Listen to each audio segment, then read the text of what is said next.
பாவக்காய் ஃப்ரைக்கு பாவக்காய் எடுத்திருக்கேன். அதை நல்லா தோல் சீவி வச்சுருக்கேன். இது இப்போ என்ன செய்யணும்னா சென்டராக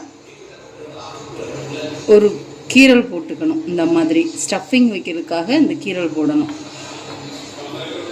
பெரிய பாவக்காயாக இருந்தால் ரெண்டாக கட் பண்ணிக்கிட்டு அதுக்கப்புறம் இந்த மாதிரி கீரல் போடுங்க. இந்த மாதிரி போட்டு வச்சுக்கணும். எல்லா பாவக்காயும் நடுவில் கட் பண்ணியாச்சு.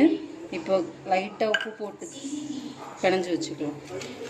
இந்த மாதிரி நல்லா எல்லா பாவக்காயிலையும் படுற மாதிரி நல்லா பிணைஞ்சி வச்சுக்கணும்.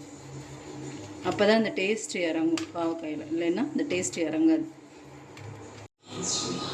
பாவக்காய்க்குள்ளே வைக்க ஸ்டஃபிங் ரெடி பண்ணியிருக்கேன். இது என்ன ஆட் பண்ணியிருக்கேன்னா, நீட்ட மிளகாயில் 15 மிளகாயும் 2 பல் பூண்டு, பெரிய சைஸ் பூண்டு இருக்குல்ல, முழு பூண்டு, அதில் 2 பூண்டும் எடுத்து அரைச்சி கொஞ்சம் உப்பு போட்டு அரைச்சி சேர்த்து வச்சுருக்கேன். நல்லா இந்த மாதிரி பேஸ்ட் மாதிரி எடுத்துக்கணும்.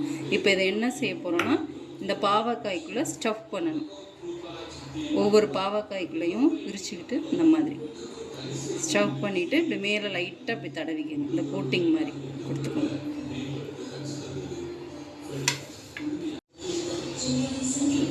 இப்போ எல்லா பாவக்காயும் ஸ்டஃப் பண்ணியாச்சு. இந்த மாதிரி நல்லா கோட்டிங் கொடுத்து எடுத்து வச்சுக்கணும்.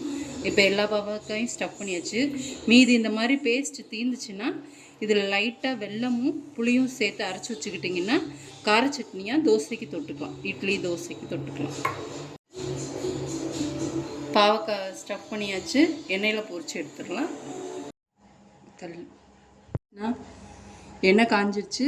இப்போ பாவக்காயை போட்டுடலாம்.